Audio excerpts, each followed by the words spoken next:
There is a library that never existed. A collection of books that were written, bound, read, and then erased. Not by accident, by design. In 325 CE, the Emperor Constantine ordered the destruction of all texts on astrology and divination throughout the Roman Empire.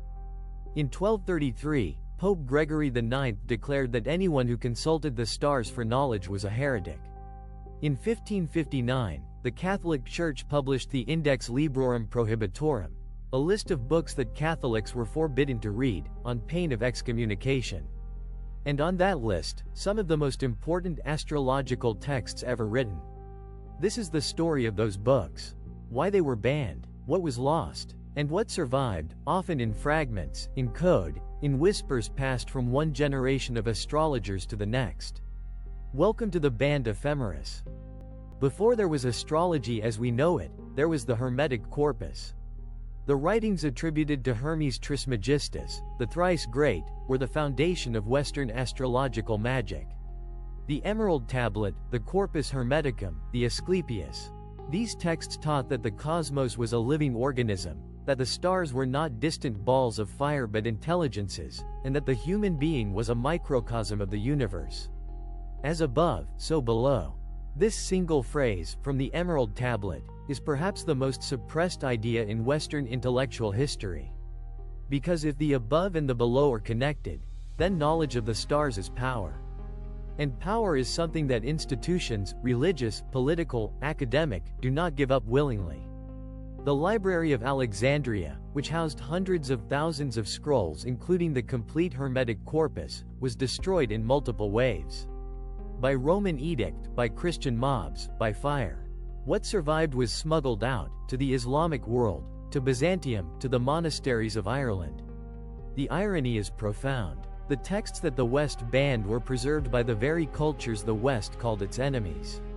The Arabic translations of Hermetic texts, preserved in the House of Wisdom in Baghdad, would later be retranslated into Latin in Toledo and Sicily, and then banned again by the church that had lost them in the first place.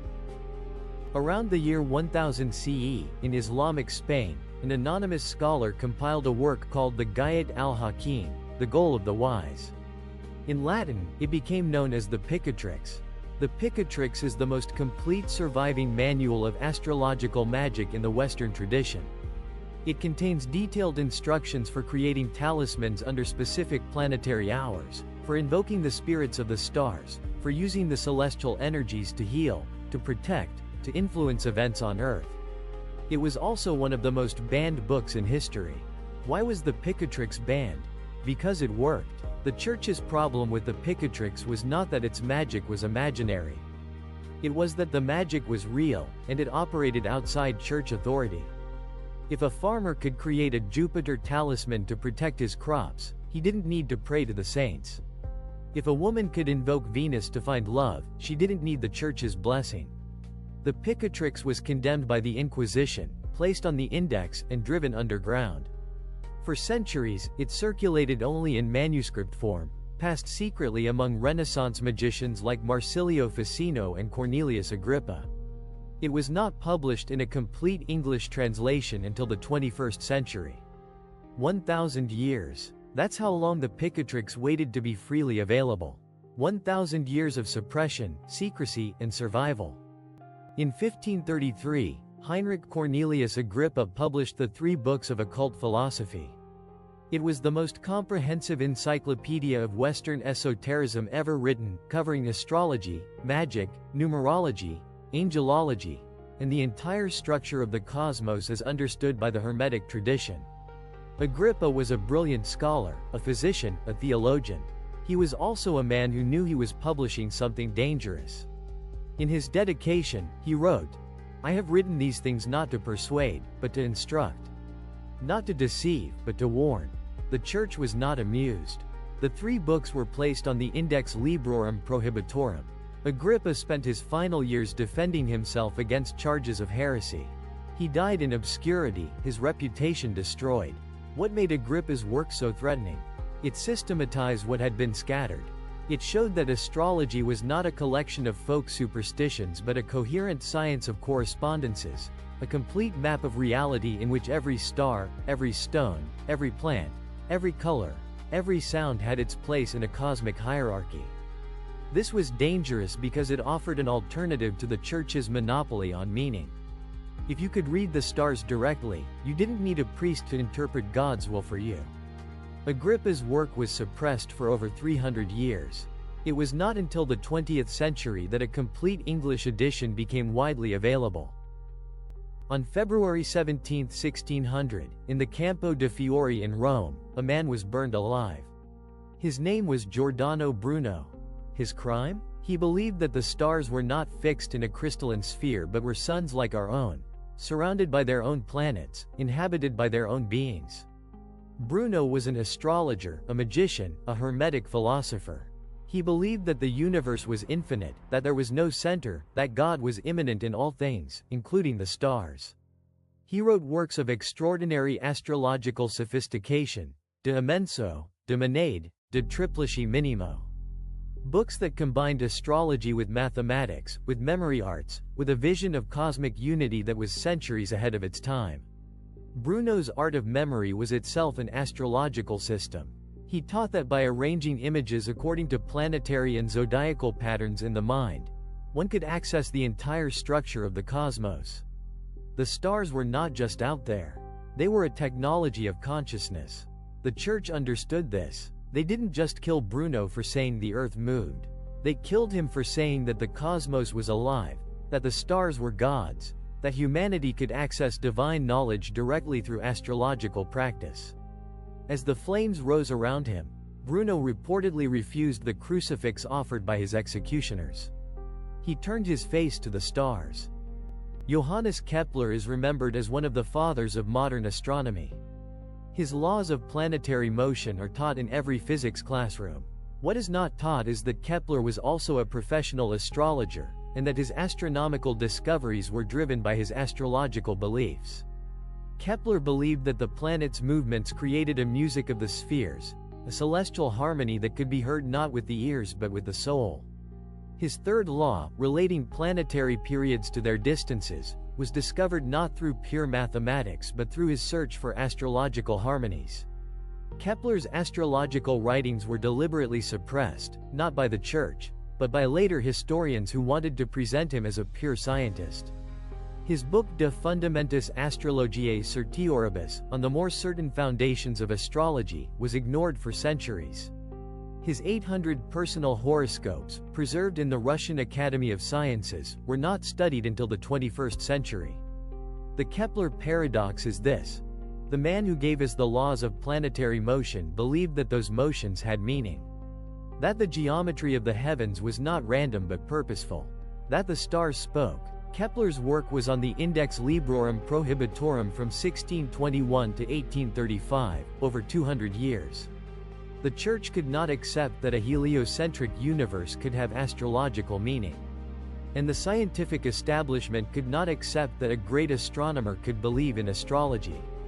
So Kepler was split in two: the astronomer we celebrate, and the astrologer we erased. The Index Librorum Prohibitorum was published in 1559 by Pope Paul IV.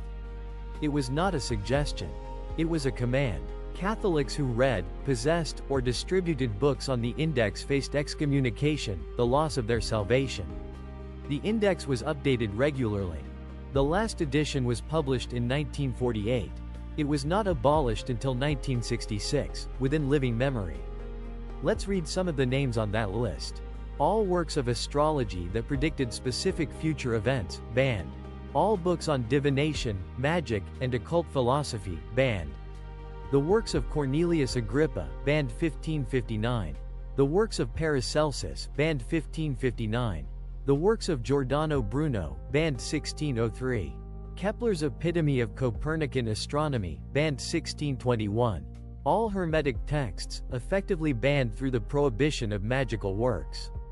The Index was enforced across the entire Catholic world, from Italy to Spain, from Portugal to the Philippines, from Latin America to French Canada. For over 400 years, the most powerful institution on Earth actively suppressed astrological knowledge. What was lost? We can never fully know. But we know what survived. Fragments. The Picatrix, preserved in Arabic. Agrippa's work, circulated in secret. Bruno's visions, passed through underground networks. Kepler's horoscopes, buried in archives. The Band Ephemeris is not a book. It is a ghost library, the collection of everything that was burned, hidden, or never written because the writer was afraid. In the 20th century, the suppression of astrology changed form. It was no longer the church banning books. It was the academy dismissing astrology as superstition. It was the media ridiculing astrologers as charlatans.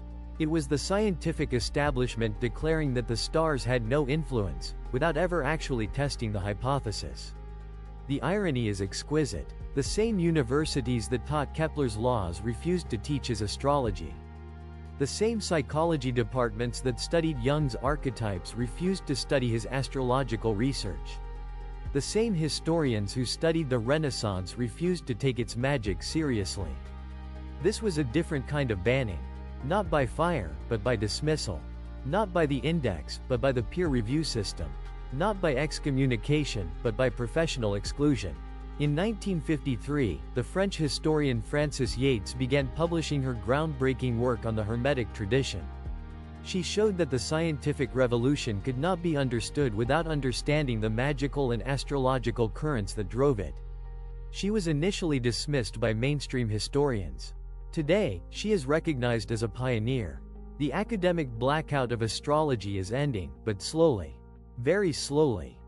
Today, the suppression of astrological knowledge has taken a new form. It's not the church. It's not the academy. It's the algorithm. In 2024 and 2025, social media platforms have increasingly restricted astrological content. Instagram's content guidelines flag astrological posts as false information. TikTok's algorithm suppresses astrological videos, reducing their reach. YouTube demonetizes astrological content, classifying it as harmful or dangerous. The new Index Librorum Prohibitorum is not a list of books. It is a set of content moderation policies. The new Inquisition is not the church. It is the algorithm, trained on datasets that classify astrology as pseudoscience, trained by engineers who have never read a single astrological text. The result is the same. Knowledge is suppressed, not by burning books, but by making them invisible. Not by excommunication, but by demonetization. The Band Ephemeris is not a historical artifact. It is being written right now. Every astrologer who posts a transit forecast and gets shadow banned. Every content creator who explains a Saturn return and gets demonetized. Every teacher who tries to share this ancient knowledge and finds their reach cut by 90%. The suppression has changed its face. But it has not ended. This brings us to an original concept, the Band Ephemeris. The Band Ephemeris is a framework for reading suppressed knowledge through planetary cycles. The hypothesis is simple. The suppression of astrological knowledge is not random. It follows planetary patterns. Consider. The Hermetic texts were destroyed during the Neptune-Pluto conjunction of the 4th century, a cycle of dissolution and transformation. The Picatrix was written during the Jupiter-Saturn conjunction of 1000 CE, a cycle of synthesis and consolidation. Bruno was executed during the Saturn-Jupiter conjunction of 1600, a cycle of structure and authority asserting itself. The index was abolished in 1966, during the Uranus-Pluto conjunction, the cycle of revolution and liberation. The Band Ephemeris teaches us that astrological knowledge moves in waves. It is suppressed during Saturn-Jupiter cycles of institutional consolidation. It is driven underground during Neptune-Pluto cycles of dissolution. It re-emerges during Uranus-Pluto cycles of revolution. And it spreads during Jupiter-Saturn cycles of expansion. We are currently in a Uranus-Pluto waning square, a cycle of liberation from old structures. The Band Ephemeris predicts that astrological knowledge will continue to re-emerge, to spread, to break through the algorithmic index. The question is not whether the knowledge will survive. It always has. The question is, will we be brave enough to receive it? What if history has a chart? not a metaphor. An actual, calculable, verifiable astrological chart, with planets, houses, aspects, and midpoints, that describes the trajectory of human civilization. In Part 1, we explored the suppression of astrological knowledge. In Part 2, we're going to use one of the most powerful and least understood tools in advanced astrology to analyze the turning points of modern history. The tool is midpoint analysis. The 90-degree dial, the planetary picture, and the events we're going to examine, from the fall of the Berlin Wall to the Pluto in Aquarius ingress, will show you something remarkable: that the turning points of history are not random. They are written in the mathematics of the sky. A midpoint is the point exactly halfway between two planets. If the Sun is at 10 degrees Aries and the Moon is at 20 degrees Aries, their midpoint is at 15 degrees Aries. Simple, but the implications are profound. The midpoint represents the synthesis of two planetary energies, a third force that emerges from their interaction. In the Hamburg School of Astrology, developed by Alfred Witt in the early 20th century, and in Reinhold Ebertein's Cosmobiology, midpoints are the foundation of predictive analysis. The 90-degree dial is the key tool. It compresses the 360-degree zodiac into 90 degrees, revealing midpoint structures that are invisible in a standard chart. On the 90-degree dial, planets that are 90, 180, or 270 degrees apart appear at the same point, revealing hidden relationships. A planetary picture is formed when a transiting planet hits the midpoint of two other planets. For example, when transiting Mars hits the Sun-Moon midpoint, it activates the core tension between identity and emotion, often triggering conflict or decisive action. Ebertein's cosmobiology reduced astrology to its mathematical essence, the planetary picture equation. When a transiting planet forms a hard aspect to a natal midpoint, an event is triggered. The nature of the event depends on the planets involved. The timing is precise. What we're going to show you is that major historical events, the kind that reshape civilizations, occur when transiting midpoints activate the radical midpoint structure of the United States, or of humanity itself. This is the midpoint of history. November 9, 1989. The Berlin Wall falls. The Cold War ends. The world changes overnight. What did the sky say? On November 9, 1989, transiting Uranus at 2 degrees Capricorn was in exact opposition to the United States natal Saturn at 2 degrees Cancer. Uranus, the planet of revolution, liberation, sudden change, breaking down Saturn, the planet of walls, structures, boundaries. But the midpoint story goes deeper. On that day, transiting Jupiter at 3 degrees Cancer was conjunct the U.S. natal moon at 4 degrees Cancer, Jupiter expanding the emotional body of the nation. And transiting Neptune at 12 degrees Capricorn was exactly square the U.S. natal Mars-Neptune midpoint, dissolving old structures of conflict. The key midpoint activation, transiting Uranus at 2 degrees Capricorn, was exactly conjunct the Saturn-Moon midpoint of the Berlin chart, the midpoint between structure and the people. When Uranus hits the Saturn-Moon midpoint, walls fall. Literally, the Berlin Wall was not just a political structure. It was a Saturn-Moon structure, a boundary that separated a people from themselves. When Uranus activated that midpoint, the boundary dissolved in a single night. This is the midpoint of history in action. A precise planetary picture triggering a precise historical event. September 11, 2001. The day the world changed. 2,977 people killed. The War on Terror began. The security state was born. What did the sky show? On September 11, 2001, transiting Pluto at 13 degrees Sagittarius was exactly opposite the U.S. natal Sun at 13 degrees Gemini. Pluto, the planet of destruction, transformation, and power, opposing the Sun, the identity, the center, the heart of the nation. But the midpoint analysis reveals something even more precise. Transiting Pluto was exactly conjunct the U.S. natal Sun-Mars midpoint. The Sun-Mars midpoint represents the assertion of identity through force. When Pluto, the lord of the underworld, activates this midpoint, the result is a confrontation with power that changes the nation's identity forever. Additionally, transiting Saturn at 14 degrees Gemini was conjunct the U.S. natal Sun. Saturn putting its heavy hand on the national identity, imposing restriction, fear, and the need for control. The Mars-Saturn midpoint, the point of controlled force, of military discipline, of violence structured by authority, was activated by transiting Pluto. This is the signature of an event that would lead to 2 decades of war, the creation of the Department of Homeland Security, the Patriot Act, and the permanent expansion of state power. The midpoint of history shows us that 9/11 was not just a political event. It was a precise astrological trigger, a planetary picture that had been building for decades, waiting for the right moment to activate. September 15, 2008. Lehman Brothers collapses. The global financial system freezes. The Great Recession begins. On September 15, 2008, transiting Saturn at 14 degrees Virgo was in exact opposition to transiting Uranus at 19 degrees Pisces, the Saturn-Uranus opposition, the cycle of structure versus disruption, of the old system versus the new. But the midpoint story is in the Jupiter-Saturn cycle. Transiting Saturn was exactly conjunct the Jupiter-Neptune midpoint. Jupiter-Neptune is the midpoint of speculation, of bubbles, of fantasy economics, of believing that value can be created from nothing. When Saturn, reality, structure, consequence, hits this midpoint, the bubble bursts.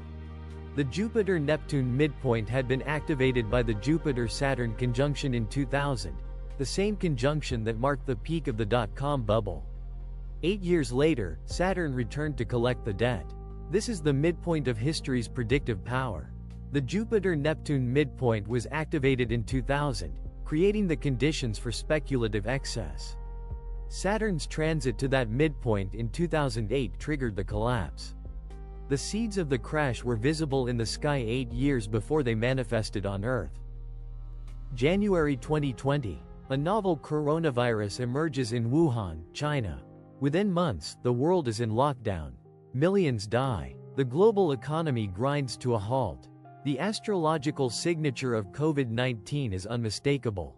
In January 2020, the Saturn-Pluto conjunction was exact at 22 degrees Capricorn, the closest Saturn-Pluto conjunction since 1518. Saturn-Pluto is the midpoint of death, control, and systemic collapse. It represents the intersection of structure and power, the state's capacity to impose control in the face of existential threat. But the key midpoint activation was Neptune. Transiting Neptune at 18 degrees Pisces was exactly square the Saturn-Pluto conjunction. Neptune, the planet of contagion, of invisibility, of things that spread without being seen. The Saturn-Pluto equals Neptune planetary picture is the signature of a pandemic, a hidden, invisible force that triggers a systemic crisis. For the United States, the Saturn-Pluto conjunction was square the U.S. natal moon at 4 degrees Cancer, the moon of the people, of the public, of the collective emotional body. Saturn-Pluto square the moon. The people's fear, the people's suffering, the people's trust in institutions shattered. The midpoint of history shows us that COVID-19 was not random. It was the manifestation of a Saturn-Pluto conjunction that had been building for 500 years. A generational cycle of death and transformation that found its expression in a global pandemic. February 24, 2022. Russia invades Ukraine. The largest conventional war in Europe since 1945 begins. On February 24, 2022, transiting Mars at 0 degrees Aquarius was exactly conjunct transiting Venus at 0 degrees Aquarius. A Mars-Venus conjunction in Aquarius, the sign of revolution, of the collective, of sudden disruption. Mars-Venus conjunctions are historically associated with the outbreak of war, the union of masculine aggression and feminine desire, channeled through the collective. But the key midpoint activation, transiting Mars was exactly conjunct the Saturn-Uranus midpoint. Saturn-Uranus is the midpoint of tension between the old and the new, between established order and revolutionary change. When Mars, the planet of war, activates this midpoint, the result is armed conflict driven by the clash between an old order, Russia's imperial nostalgia, and a new order, Ukraine's democratic aspirations. For the global system, transiting Mars at 0 degrees Aquarius was opposite the US natal Pluto at 0 degrees Leo. Mars opposing Pluto, the signature of power struggles, of proxy wars, of the confrontation between nuclear powers.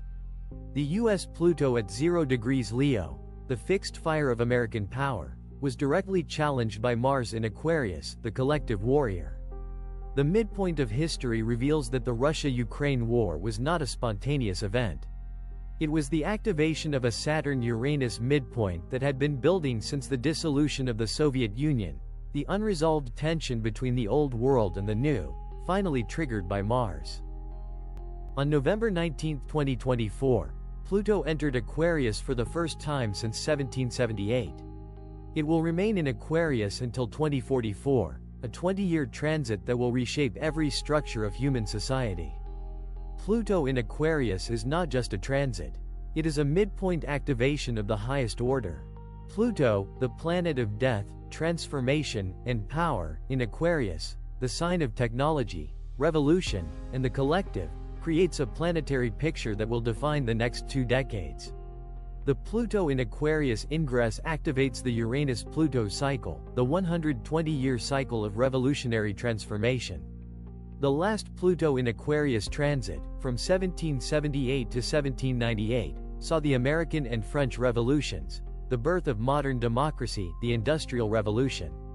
This Pluto in Aquarius transit will see the AI revolution, the restructuring of global governance, the transformation of money, energy, and information. The key midpoint to watch, Pluto in Aquarius will form a T-square with the US natal Mars at 29 degrees Scorpio and the US natal Jupiter at 29 degrees Taurus, activating the Mars-Jupiter midpoint. Mars-Jupiter is the midpoint of expansion through conflict, of growth through assertion. When Pluto activates this midpoint, the US will be forced to redefine its role in the world, not through choice, but through necessity.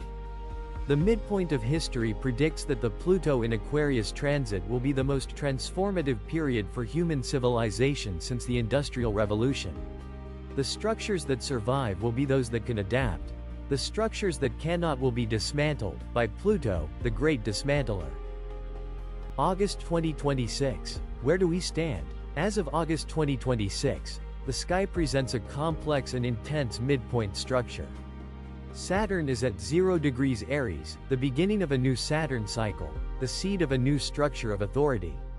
Neptune is at 2 degrees Aries, the fog of the future, the dream of a new beginning. Together, Saturn and Neptune in Aries form a conjunction that will define the next 7 years. The Saturn-Neptune conjunction in Aries activates the Mars midpoint, the point of action, of assertion, of conflict.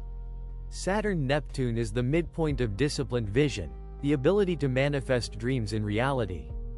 But in Aries, the sign of the warrior, this midpoint carries the potential for ideological conflict, wars fought for beliefs, for visions, for dreams that have become rigid. For the United States, transiting Pluto at 0 degrees Aquarius is exactly square the US natal Jupiter at 29 degrees Taurus, Pluto square Jupiter, the midpoint of power versus expansion. This is the signature of a nation forced to choose between growth and control, between its ideals and its security. Transiting Uranus at 20 degrees Gemini is opposite the US natal Venus at 20 degrees Sagittarius, Uranus opposite Venus, the midpoint of disruption in values, in relationships, in what the nation loves. The midpoint of history shows us that 2026 is a pivot point. The structures of the old world are breaking down. The structures of the new world have not yet been built. We are living in the midpoint, the space between what was and what will be. This brings us to the second original concept of this lecture, the midpoint of history. The midpoint of history is a theory that historical inflection points occur when transiting midpoints activate the radical midpoint structure of a nation, or of humanity itself. Every nation has a radical midpoint structure, the network of midpoints between its natal planets that defines its character, its destiny, its karmic path. The United States' radical midpoint structure includes the Sun-Mars midpoint, identity through assertion, the Saturn-Moon midpoint, structure versus the people, the Jupiter-Neptune midpoint, the American dream, expansion through fantasy. When a transiting planet activates one of these radical midpoints, history happens. The midpoint of history predicts that the next major inflection point will occur when transiting Pluto in Aquarius activates the U.S. radical Jupiter-Neptune midpoint, the midpoint of the American dream. This will happen in the late 2020s, as Pluto moves through early Aquarius. The question is not whether the activation will occur. It will. The question is what form it will take. Will the American dream be reborn, or will it be revealed as an illusion? The midpoint of history does not predict specific events. It predicts the conditions under which events become possible. It is a tool for understanding the timing of collective transformation, not a crystal ball, but a mathematical framework for reading the relationship between the sky and human history.